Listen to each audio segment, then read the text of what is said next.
स्मृतिशेष कवी डॉक्टर विशाल इंगोले यांच्या स्मृती प्रित्यर्थ आज पुरस्कार वितरण सोहळ्याचे आयोजन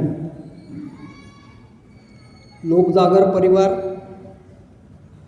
यांनी आणि त्यांच्या मित्रपरिवारांनी केलेलं आहे. या कार्यक्रमाचे अध्यक्ष माननीय भिकाजी तळेकर गुरुजी, प्रमुख उपस्थिती माननीय डॉक्टर विनायक पवार, सुप्रसिद्ध चित्रपट गीतकार ज्यांनी आपणा सर्वांना खदखदा हसविलं. आमचे मित्र साहित्य अकादमी पुरस्कार प्राप्त श्रीकांत देशमुख ज्यांना पुरस्कार मिळालेला आहे, असे माननीय तानाजी बोराडे साहेब, माझ्यासोबत आलेले आमच्या वाशिम जिल्ह्यामधलं एक असं व्यक्तिमत्व की जे स्वतः पुस्तकं विकत घेतात, आजही घेतात. दर महिन्याला 3-4 हजारांची त्यांची खरेदी असते. त्यांचं स्वतःचं एक मोठं समृद्ध असं वाचनालय आहे, ज्याच्यामध्ये 5,000पेक्षा जास्त पुस्तकं आहेत. आपण थक्क होऊ, माझ्याकडे मी लेखक असूनसुद्धा एवढी पुस्तकं नाहीत आणि ते विकत घेतात, ठेवून देतात असा भाग नाही, तर ते वाचतात आणि त्यांना आवडलेल्या पुस्तकांवर ते लिहितात सुद्धा. असे प्राचार्य भास्कर गायकवाड सर, ज्याच्यामुळे मी इथं आलो, तो आमचा कवी आणि निवेदक चाफेश्वर गांगबे,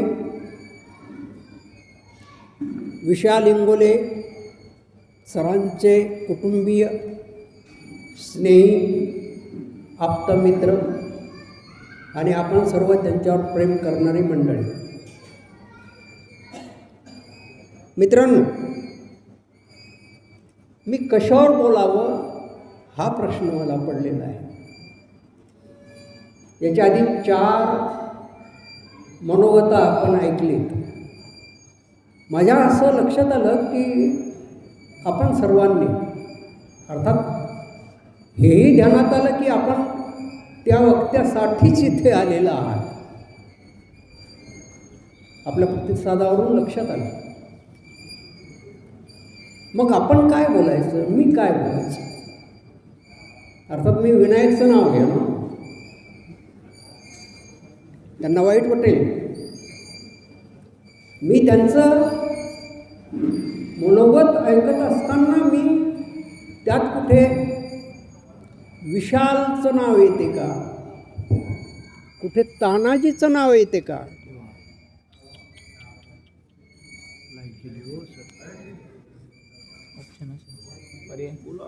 कुठं विशालचं नाव येते का, कुठं तानाजीचं नाव येते का, याचा शोध घेत होतो. तुमच्यापैकी ऐकलं का कोणी? इमानदारीनं सांगा. तानाजीचं राहिलं पण विशालदादाचं घेतलं. विशालदादाचं घेतलं असं म्हणतात ते, तानाजीचं राहिलं. मग आता मी काय बोलू, कोणाबद्दल बोलू?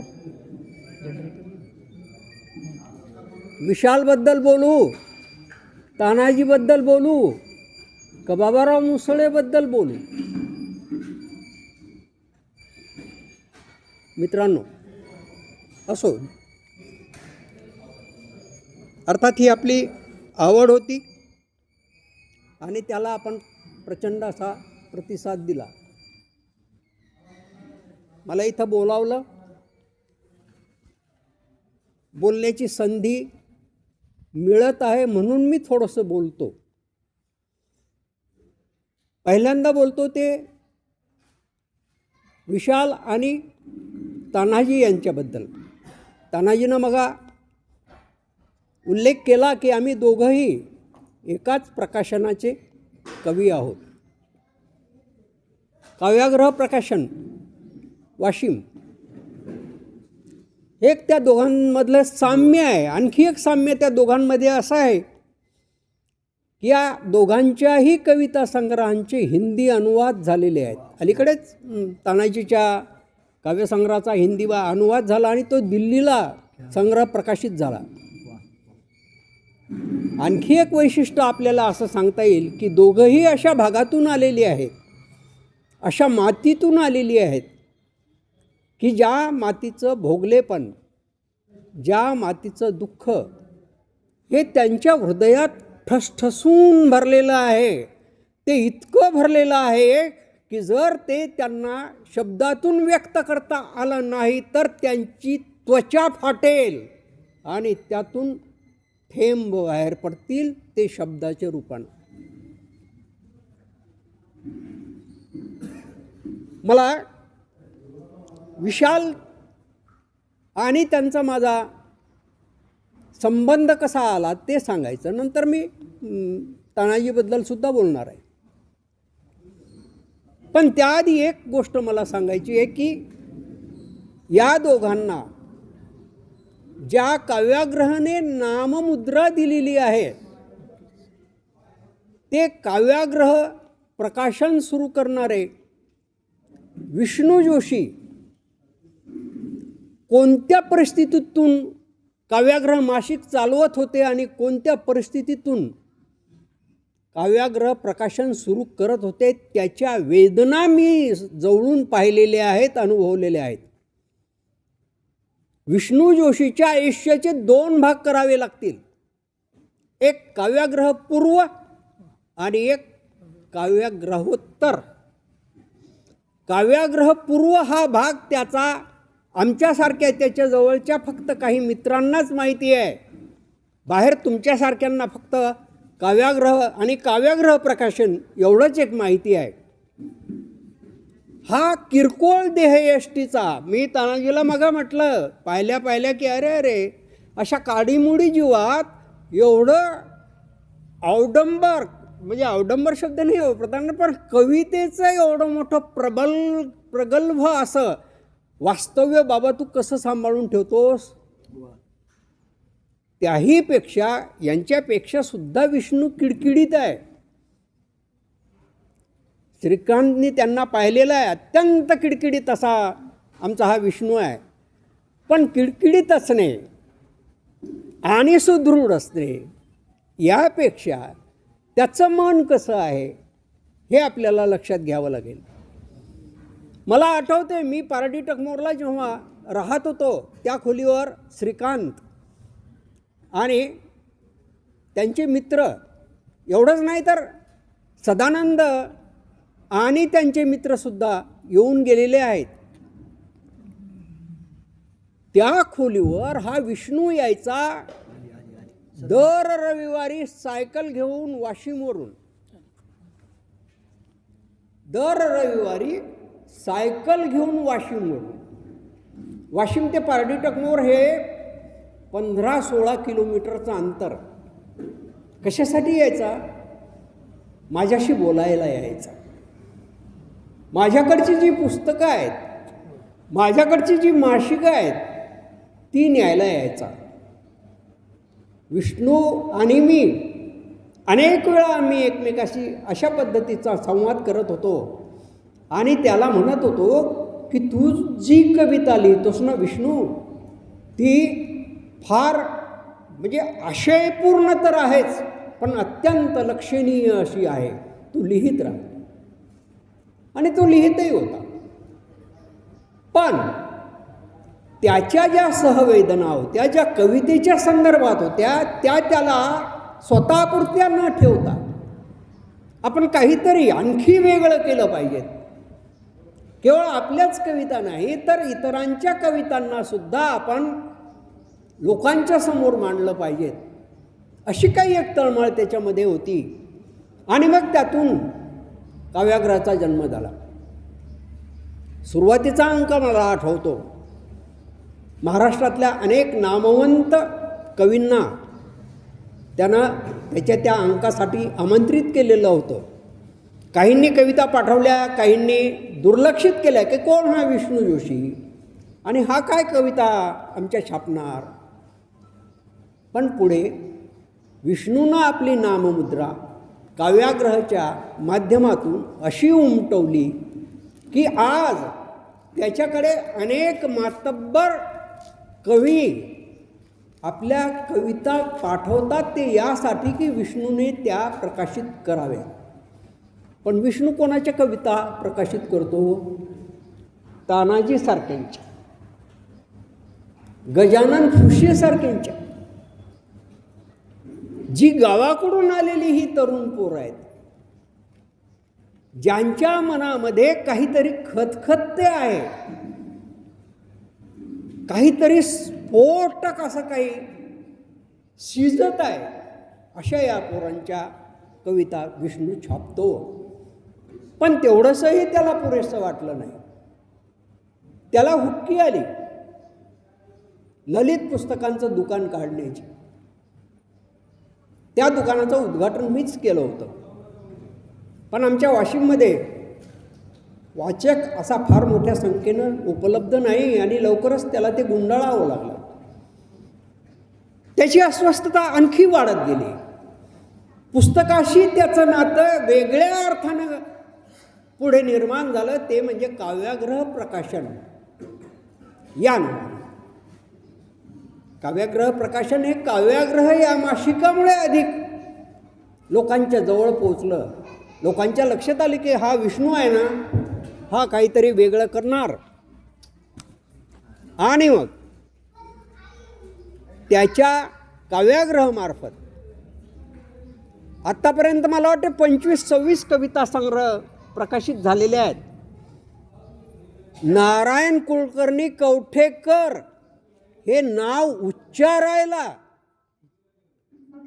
आपल्यासारख्याची हिंमत होणार नाही. त्या नारायण कुलकर्णी कवठेकरांचा कविता संग्रह विष्णूकडे येतो. याच्यावरून आपण विष्णूची काय ताकद आहे आणि किती ताकदीनं तो नव्या आणि जुन्या कवींना लोकांच्या समोर पुस्तकांच्या रूपानं सादर करतो, हे लक्षात येऊ शकते. मित्रांनो,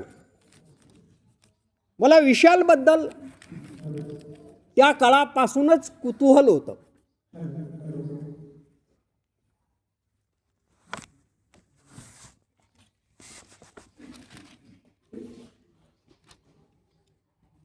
कुतूहल याच्यासाठी होतं, येतो आवाज? कुतूहल याच्यासाठी होतं की हा एक तरुण माझ्याकडे एक दिवस आला. ओळख नाही, देख नाही, कधीतरी कुठेतरी त्यांच्या फुटकळ स्वरूपात कविता मी वाचलेल्या, आणि मला त्यांनी आग्रह केला की सर, मी एक दिवाळी अंक काढतो आहे आणि त्या दिवाळी अंकाचं अतिथी संपादकत्व आपण स्वीकारावं. प्रांजळपणे मी हे कबूल करतो की मी त्याला सरळ विचारलं होतं की बाबा, संपादक असणं हे मला माहिती आहे, पण हे अतिथी संपादक असणं काय आहे, याच्यात काय भूमिका मांडावी लागेल, मला माझी जबाबदारी काय असेल. इंगोलेंनी सरळ सांगितलं की काही नाही, तुम्ही अतिथी आहात, बाकी सगळं आम्ही करतो, फक्त तुम्ही तुमचं मनोगत आम्हाला प्रकाशित करण्यासाठी द्या. आणि मला अर्थात नकार द्यायची काही गरज वाटली नाही. त्यावेळी त्यांनी त्यांची एक कविता, जी ऐकल्यावर कोणाचंही हृदय हेलावून जाईल अशी ओझं नावाची कविता मला ऐकवली. तिची निर्मिती प्रक्रिया सांगितली. कुणी एक गावाकडचा अत्यंत पीडित, शोषित, दुर्बल असा एक पेशंट म्हातारा दवाखान्यात येतो आपल्या मुलीला घेऊन, तारुण्यात पदार्पण केलेल्या मुलीला घेऊन. आणि मग डॉक्टर त्यांना तपासतात आणि सांगतात की बाबा, आता यापुढे तुम्हाला मोठ्या दवाखान्यात जावं लागेल. त्यावेळेस डॉक्टरांनी दिलेलं जे काही औषधीचं कागद असतो तो घेऊन मुलगी बाहेर गेलेली असते आणि मग हा म्हातारा त्यांना म्हणतो की डॉक्टर बाप्पा, या कुडीत 4 महिने जीव राहील. ते शब्द आता नेमके मला आठवणार नाहीत. या कुडीत 4 महिने जीव राहील असं काहीतरी सलाईन द्या की ज्याच्यामुळे मग माझ्या अंगाखांद्यावर लहानाची मोठी झालेली फुलझडी नवरी झालेली मला बघायला मिळेल. आणि असाही आग्रह करतो तो म्हातारा की हे सगळं माझ्या मुलीला सांगू नका, तिच्या फुललेल्या वसंताला शिशीर दाखवू नका. वा वा.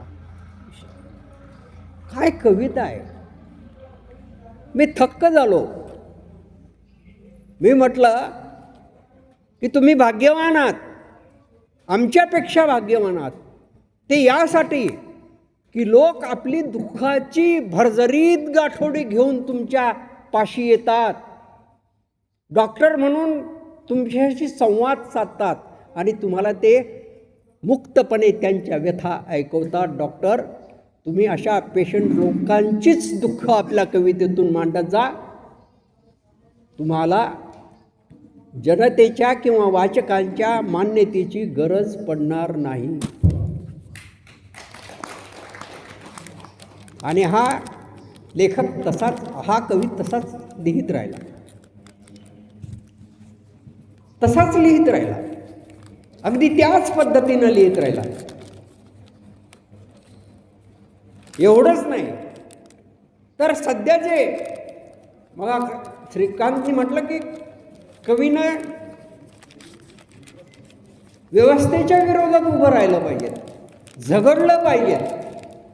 मान्य आहे, पण जे झगडत आहेत ते किती ढोंगीबाज आहेत. कुणाकुणाची नावं घेऊन आपला स्वार्थ साधत आहेत. आज जर हा कवी हयात असता, दुर्दैवाने त्यांचा हयातनामा हा त्यांना लवकर संपवावा लागला. मला हे माहीत नाही की ही कविता त्यांनी जेव्हा लिहिली, त्या कवितेच्या काही ओळी मी वाचून दाखवतो, तेव्हा ते फेसबुकवर ट्रोल झाले की नाही मला आठवत नाही. रात्री, कवितेचं नाव आहे चळवळ. रात्री पेल्यात बुडालेला बुद्ध, चखण्यात खारवटलेला तुकाराम, सोड्याच्या बुडबुड्यात तरंगणारा फुले, मिनरल वॉटरच्या थंडगार पाण्यात निपचित पडलेला छत्रपती, निपचित पडलेला छत्रपती, आणि ब्रँडमध्ये वाटेत भेटलेला आंबेडकर. वा. एवढी चपरा काय चळवळीवाल्यांवर. एवढं प्रचंड विरोधाभासाचं कवित्व विशाल जवळ होतं. व्यवस्थेच्या विरुद्ध बोलण्याची ताकद त्या माणसाजवळ होती. पण दुर्दैवानं तो माणूस आपल्यात राहिला नाही. विचारपीठ नावाचं एक व्यासपीठ आहे औरंगाबादचं. विचारपीठ आपली कविता असं त्याचं पूर्ण नाव आहे. कोरोनाच्या काळात त्या मंडळींनी ऑनलाईन चर्चा ठेवली होती. ते अशी चर्चा ठेवत होते. विशालच्या कविता संग्रहाचा नंबर 10वा होता. म्हणजे याच्या आधी त्यांनी 9 कविता संग्रहावर दर महिन्याला 1 दिवस असं चर्चासत्र ठेवलं होतं. आणि मग मला विशालचाच फोन आला की सर असं असं आहे आणि त्या चर्चासत्राचं अध्यक्षपद तुम्हाला करायचं आहे. मी म्हटलं कसं. खरं म्हणजे मी मुळात कवी नाहीच. एक कविता संग्रह असणं म्हणजे कवी असणं काही नाही. पण इतक्या अधिकारवाणीनं मी बोलू शकत नाही जसं की श्रीकांत बोलू शकतात, तानाजी छान बोलतात. पण काय लोकांची या श्रद्धा असेल देव जाणे. हे लोक मला कवी समजतात. अर्थात त्या भूमिकेत शिरून मी काही लोकांच्याबद्दल चांगलं लिहितही असेल. विशालच्या कविता संग्रहाबद्दल सुद्धा मी लिहिलं होतं. मला आठवते शीर्षक, काळजीतून आणि आठवत नाही, येणारी कविता.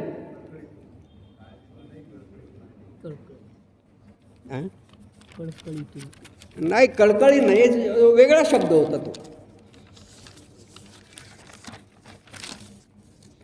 काळजीतून आणि काळजातून आलेली कविता. काळजीतून आणि काळजातून आलेली कविता, अशी विशालची कविता होती. आणि मग त्या चर्चासत्राचं अध्यक्षपद मी सुद्धा भूषविलं.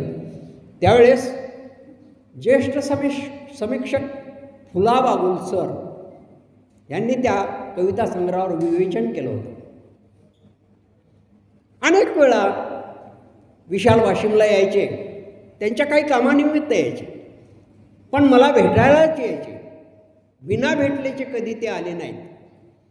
आणि मग आमच्या चर्चा व्हायच्या, त्यांच्या कवितेवर व्हायच्या, साहित्याच्या एकूण वातावरणावर व्हायच्या. या वातावरणामध्ये पसरलेल्या प्रदूषणावर व्हायच्या. सामाजिक भानावर सुद्धा आम्ही बोलायचो. ती त्यांच्यासाठी कदाचित प्रेरणा असेल, पण ती माझ्यासाठी सुद्धा प्रेरणा होती. मला हे काहीतरी वेगळं असं जाणवत होतं. पुढे चालून माझा अमृत महोत्सव साजरा करण्याचं आमच्या वाशिमच्या काही आमच्या मित्रमंडळींनी आणि घरच्यांनी ठरवलं. माझ्या डोक्यामध्ये अशी एक कल्पना आली की आपण म्हातारे झालो का? आपण 75 वर्ष वयाचे झालो म्हणजे शरीर म्हातारं झालं. आपलं मन म्हातारं आहे का? माझा मन म्हणाला नाही, तुला कोण म्हातारं म्हणलं? म्हटलं मग प्रयोग करून पाहतो. ते म्हणे कर. आणि मी ठरवलं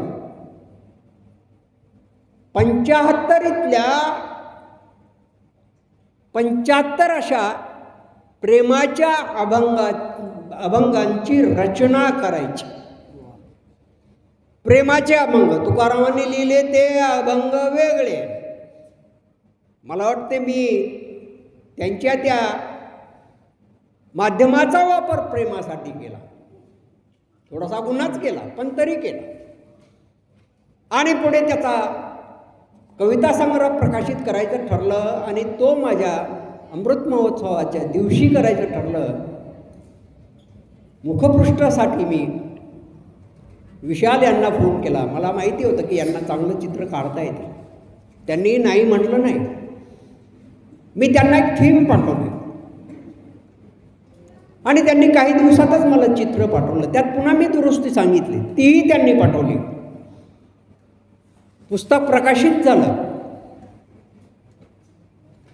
तुझी साध ओली हे चित्र त्यांचं आहे, त्यांनी काढलेलं चित्र आहे. मित्र, मला आनंद झाला. पुस्तक प्रकाशित झाल्याचा आनंद झाला. विशाल यांनी अतिशय म्हणजे त्याला पाहिजे असं मुखपृष्ठ तयार करून दिलं याचाही आनंद झाला. पण हा आनंद फार काळ टिकला नाही. एक दिवस आमचे कविमित्र संतोष फुलमाकर यांनी फेसबुकवर एक पोस्ट टाकली. ती विशालबद्दलची पोस्ट होती. विशालची जी स्थिती त्यावेळेस त्यांनी त्या छोट्याशा याच्यामध्ये लिहिलेली होती ती वाचून मी हादरून गेलो. अर्थात जेव्हापासून ती व्याधी त्यांना लागली असेल त्याच्यानंतरच्या काळात मी हे चित्र त्यांच्याकडून काढून घेतले. हे माझ्या लक्षात आलं की अरे अरे अरे किती त्रास दिला मी या माणसाला. पण मी काही करू शकत नव्हतो. त्यावेळेस मी त्यांना फोन करून त्यांच्या आरोग्याविषयी बोललो. ते सांगत काय नाही सर, होऊन जाईल. अत्यंत आशावादी माणूस होता, अत्यंत आशावादी माणूस होता. पण दुर्दैव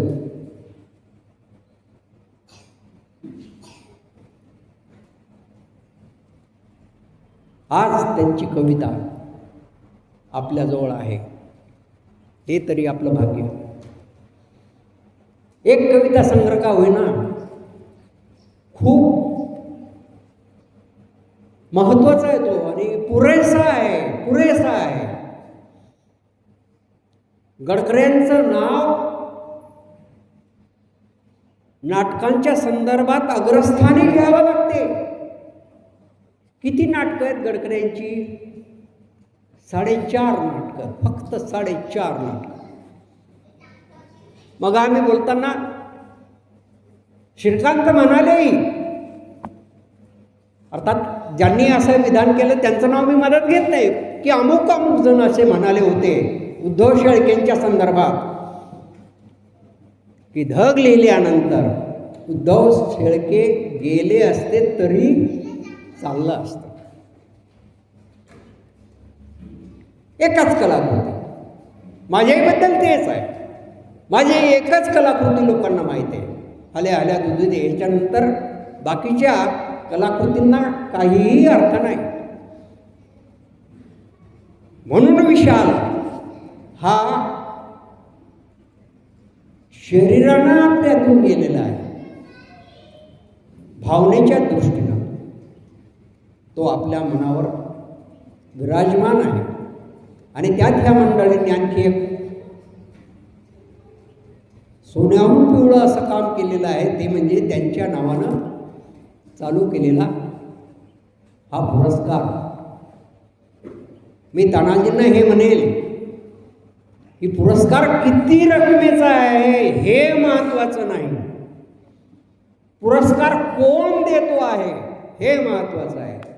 आणि हा पुरस्कार तर तानाजीसाठी अत्यंत महत्त्वाचा आहे, कारण तानाजी आणि विशाल ही एकाच वृक्षाची फळं आहेत, काव्याग्रह. हे दोघं प्रकाशन बंधू आहेत. एक बंधू दुसऱ्या बंधूचं कौतुक करतो आहे, ही भावना फार मोठी आहे. यासाठी आपण लोकांना मी म्हणजे लोकजागर आणि त्यांचे मित्रपरिवार यांना मी त्यासाठी काय म्हणू धन्यवाद देईन. मला आता थोडंसं तानाजीबद्दल बोलायचं आहे. अतिशय छान व्यक्तिमत्व वाटलं मला त्याचं. कवी कसा दिसतो आनंदी वगैरे असं काहीतरी मला वाटतं केशवसुतांची कविता आहे.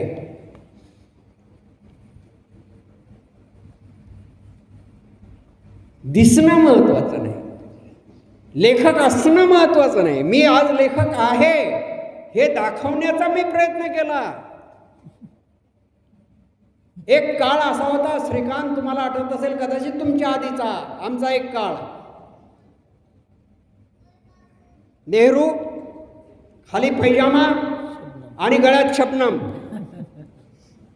डोळ्यावर गॉगल आणि तोंडात सिगरेट, म्हणजे तो कवी की जो बेदरकारपणे सिगरेटवर सिगरेट पितो आहे, आकाशाकडे पाहतो आहे, अवताल भवताल काय चाललेलं आहे याच्यावर त्याचं काहीही लक्ष नाही, आणि कविता मात्र माणसावर लिहितो आहे.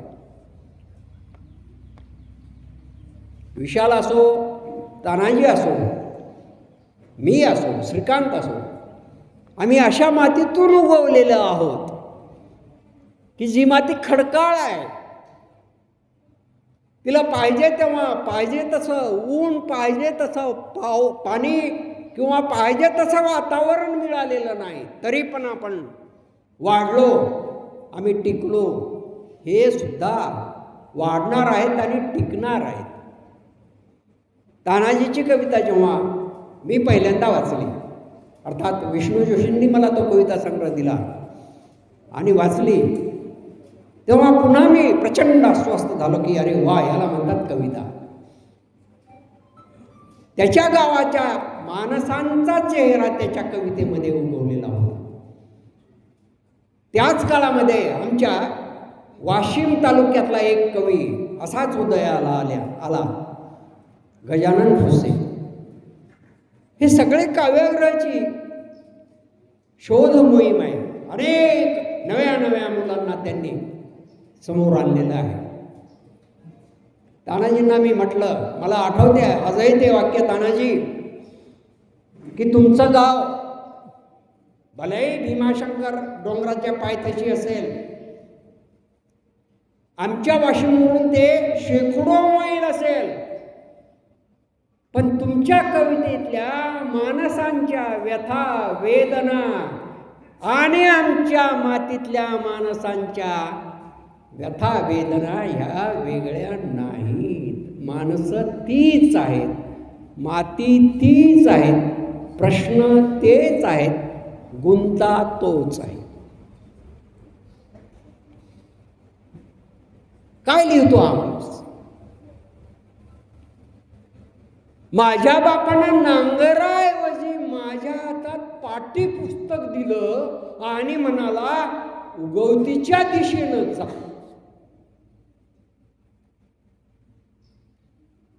भाग्यवान तानाजी हे असा बाप त्यांना भेटला. मग बोलताना मी श्रीकांतना मुद्दाम म्हटलं, म्हणजे त्यांच्या आईबाबांचे फोटो, बाबांचा फोटो मला दिसला, आईचं दिसलं नाही.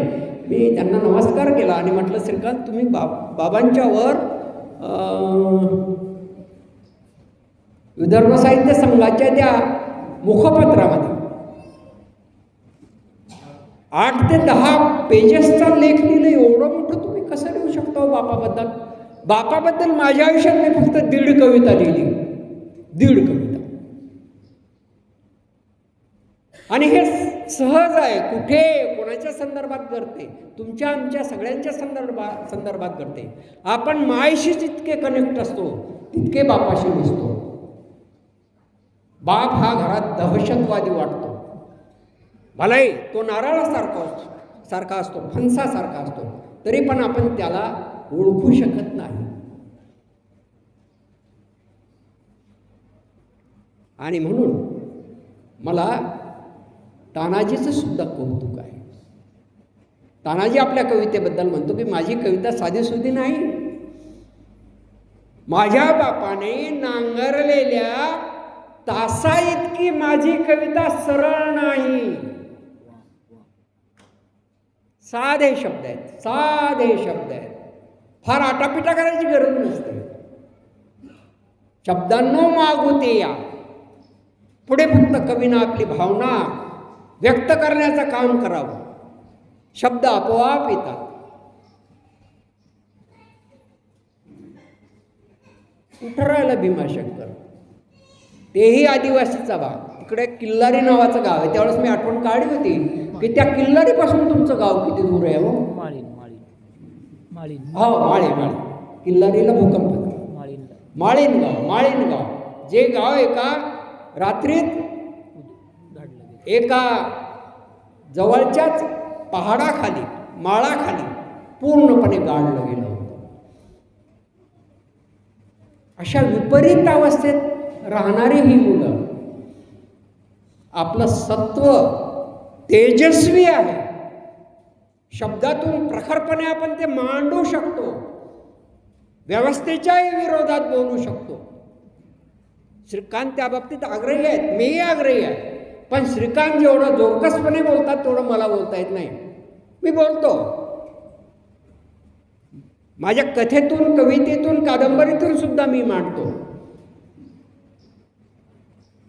तानाजी सुद्धा तीच मशाल घेऊन पुढे आलेले आहेत आणि त्यांच्या या मशालीला यापुढेही तेज लाभणार आहे.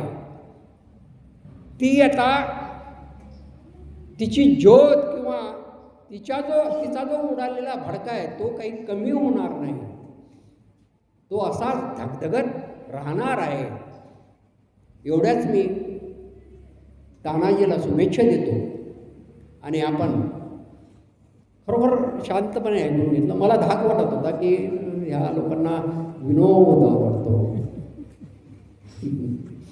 गाणं आपणा सर्वांचे मी मनपूर्वक आभार मानतो, आयोजकांचे आभार मानतो आणि थांबतो.